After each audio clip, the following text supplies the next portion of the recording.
Assalamualaikum warahmatullahi wabarakatuh. Perkenalkan, nama saya Ririn Oktarina.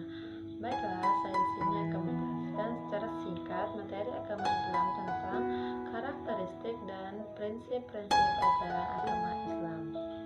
Nah, pada kali ini kita akan membahas 4 materi. Yang pertama itu menjelaskan pengertian karakter ajaran agama Islam. Yang kedua yaitu dapat menyebutkan prinsip-prinsip ajaran agama Islam. Yang ketiga yaitu dapat menjelaskan persamaan ajaran agama Islam dengan agama lain.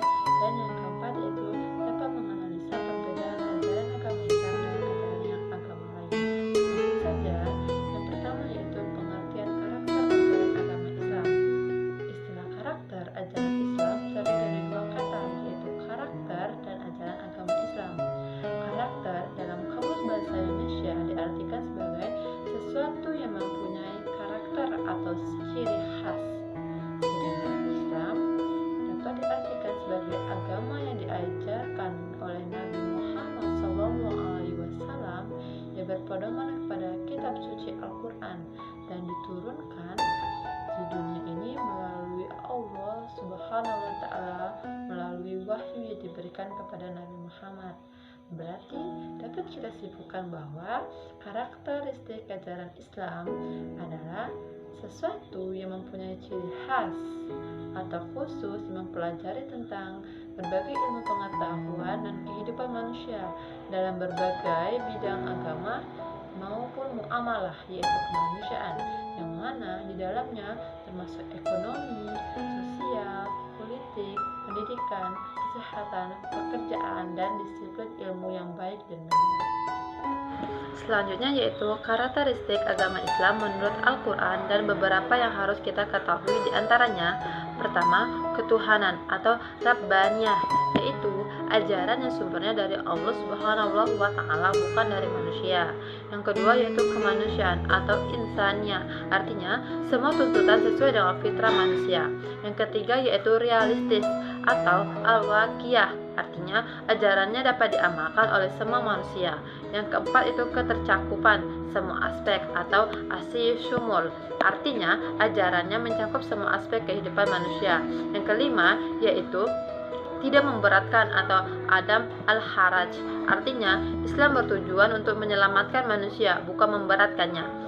Yang keenam yaitu moderasi atau al-wasatiyah, artinya tuntutannya bersifat pertengahan, jadi kehidupan dunia untuk kebahagiaan di akhirat kelak. Yang ketujuh yaitu kejelasan atau al-wuduh, yaitu ajaran yang jelas dan logis. Yang kedelapan yaitu penahapan atau keberlangsungan, atau yang sering disebut sebagai at-tadarruj, yaitu ajaran Islam dituntut secara bertahap. Yang kesembilan yaitu sesuai dengan keadaan dan situasi, atau yang sering disebut sebagai al-khair, artinya prinsip dan ketentuan berkaitan dengan fitrah manusia.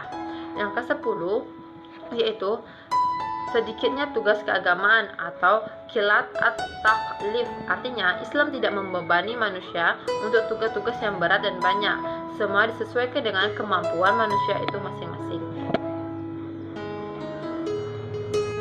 Selanjutnya yaitu prinsip ajaran agama Islam. Prinsip ajaran agama Islam terbagi menjadi 12. Yang pertama yaitu prinsip tauhid atau monoteisme. Prinsip ini mengajarkan suatu kepercayaan adanya satu Tuhan, yang mana sesuai dengan kalimat la ilaha illallah, yang artinya tidak ada Tuhan selain Allah. Yang kedua yaitu prinsip peribadatan yang indah, dinamis, dan natural. Bentuk peribadatan yang indah, dinamis, dan natural ini mencerminkan kepada dunia bahwa Islam merupakan suatu agama yang memberi kebebasan kepada peribadatan. Yang ketiga yaitu prinsip muamalah. Prinsip muamalah ini merupakan suatu hukum yang mengatur proses transaksi antara kedua belah pihak atau lebih. Yang keempat yaitu prinsip penggunaan akal. Akal merupakan suatu anugerah yang diberikan oleh Allah Subhanahu wa Ta'ala kepada umat manusia, dan akal ini merupakan suatu pembeda antara umat manusia dengan ciptaan Allah yang lain. Yang kelima yaitu prinsip akhlakul karimah. Akhlak itu sendiri merupakan tingkah laku yang dimiliki oleh manusia. Akhlak terbagi menjadi 2, yaitu akhlak baik atau yang sering disebut akhlak mulia dan akhlak buruk yang merupakan suatu akhlak yang tercela.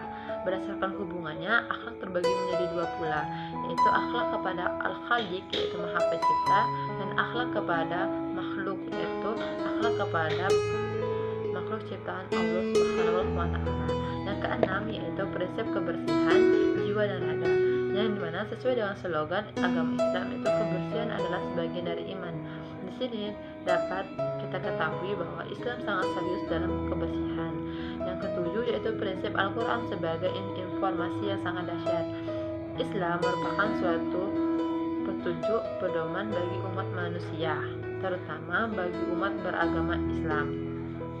Islam ini memberikan ajaran yang baik berdasarkan Al-Quran yang merupakan suatu wahyu yang diberikan Allah kepada Nabi Muhammad dan untuk diajarkan oleh semua umat manusia.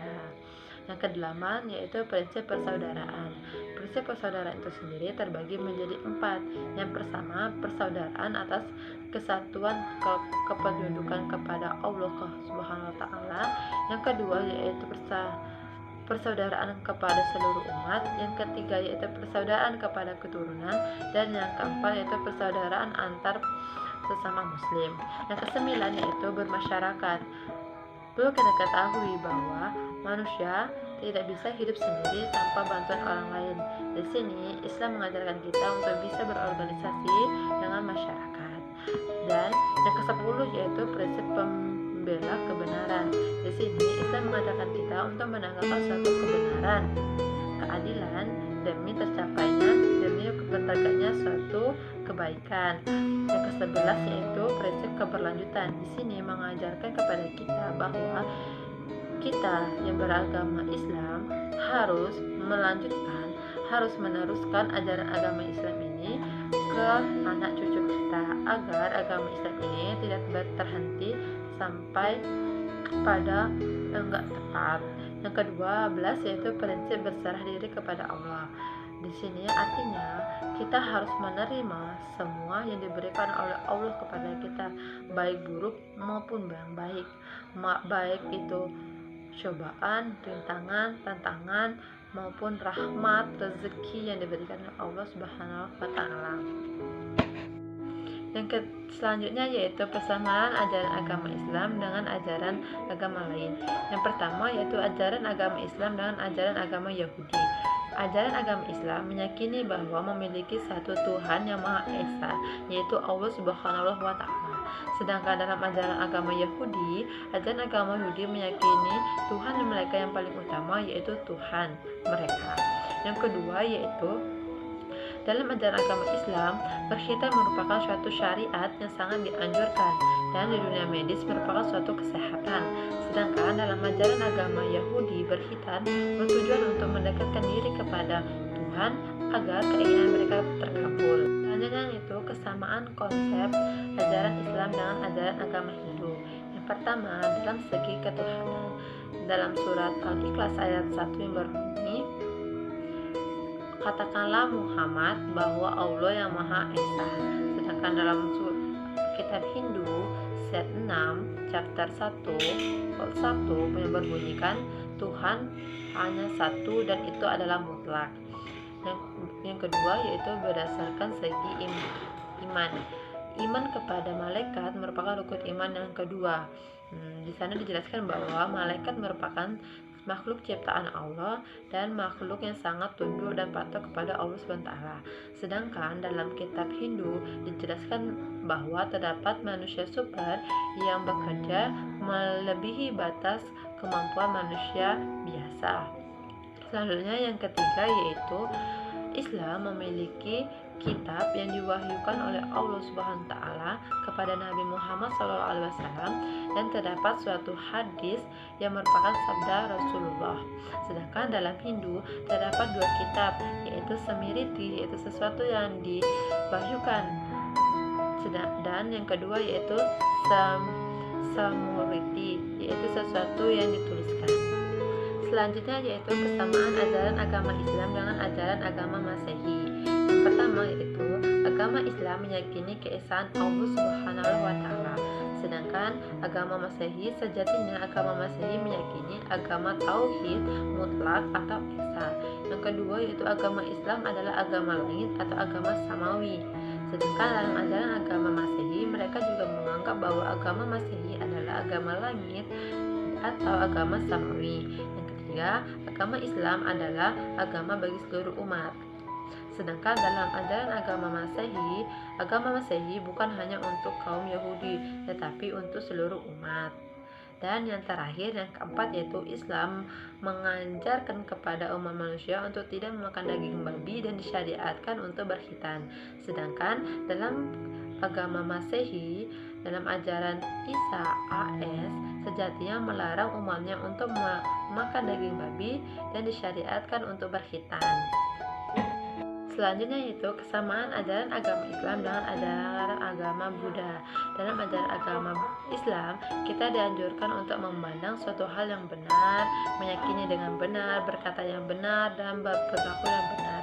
Sedangkan dalam ajaran agama Buddha juga terdapat suatu kesamaan kata ataupun kalimat yang memiliki arti yang sama dengan ajaran agama Islam, yaitu ajaran agama Buddha memiliki suatu pemandangan yang baik, meyakini hal-hal yang baik, berbicara yang baik, bertingkah laku yang baik, dan melarang perbuatan zina. Hal itulah yang terdapat suatu kesamaan yang terdapat dalam ajaran agama Islam. Selanjutnya yang akan dibahas yaitu perbedaan ajaran agama Islam dengan ajaran agama lain. Dalam pertama yaitu ajaran agama Islam dengan ajaran agama Yahudi. Ajaran agama Islam, sumber agama Islam yaitu Al-Quran dan Hadis. Sedangkan dalam agama Yahudi sumbernya terdapat 3. Yang pertama yaitu kitab Taurat, yang ketiga yaitu kitab Talmud, dan yang ketiga yaitu protokol pendeta Zionis. Yang kedua yang membedakan yaitu tujuan dakwah Islam untuk kepentingan dunia dan di akhirat. Sedangkan tujuan dakwah kaum Yahudi yaitu hanya untuk kepentingan dunia, tidak untuk kepentingan agama. Yang ketiga yaitu agama Islam menetapkan suatu konsep monoteisme, yaitu mengaku adanya satu Tuhan. Sedangkan Yahudi tidak menganggap adanya konsep monoteisme. Yang keempat yaitu agama Islam meyakini adanya surga dan neraka, sedangkan agama Yahudi tidak meyakini adanya surga dan neraka. Selanjutnya yaitu perbedaan ajaran agama Islam dengan ajaran agama Masehi. Yang pertama, Islam meyakini bahwa Isa adalah Nabi utusan Allah. Sedangkan dalam agama Masehi, tepatnya Kristen, meyakini bahwa Isa adalah Tuhan mereka. Yang kedua, Islam meyakini bahwa Isa terlahir secara mukjizat tanpa adanya ayah. Sedangkan dalam Kristen meyakini bahwa Isa adalah anaknya Tuhan. Terus yang ketiga yaitu Islam meyakini konsep monoteisme, yaitu mengakui adanya satu Tuhan, yaitu Allah Subhanahu wa Ta'ala. Sedangkan dalam ajaran agama Nasrani, tepatnya Kristen, meyakini Trinitas atau Allah adalah 3 pribadi, yaitu Tuhan Bapa, Yesus Kristus, dan Roh Kudus. Dan yang terakhir yaitu dalam ajaran agama Islam tidak diperbolehkan untuk makan daging babi dan diwajibkan untuk berkhitan. Sedangkan dalam ajaran agama Kristen tidak dianjurkan untuk berkhitan dan diperbolehkan makan daging babi. Selanjutnya yaitu perbedaan pandangan ajaran agama Islam dengan ajaran agama Buddha. Yang pertama yaitu dalam Islam melahirkan anak merupakan suatu pengorbanan yang apabila meninggal saat melahirkan akan mendapatkan mati syahid. Sedangkan dalam Buddha, dalam pandangan agama Buddha, melahirkan anak merupakan suatu penderitaan. Yang kedua, dalam Islam, sakit yang diberikan oleh Allah Subhanahu wa Ta'ala itu adalah suatu nikmat atau ujian agar kita lebih bersyukur dengan nikmat yang diberikan oleh Allah Subhanahu wa Ta'ala. Sedangkan dalam ajaran agama Buddha, sakit merupakan suatu kesengsaraan yang mereka peroleh. Perbedaan ajaran agama Islam dan ajaran agama Hindu. Yang pertama, Islam mengimani hanya kepada satu Tuhan, yaitu Allah Subhanahu wa Ta'ala. Sedangkan dalam ajaran agama Hindu menganut filsafat panteisme, yaitu mempercayai segala sesuatu sebagai Tuhan. Yang kedua, dalam Islam tidak ada namanya reinkarnasi atau lahirnya kembali manusia.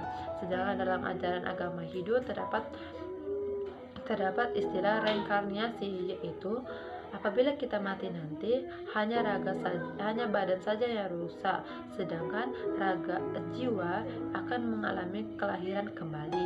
Yang ketiga yaitu Islam tidak menginvestasikan atau mewujudkan zatnya Allah, sedangkan dalam Hindu mereka mewujudkan Tuhan dengan banyak bentuk seperti dewa dewi, contohnya seperti Bahtara ataupun Bahtari.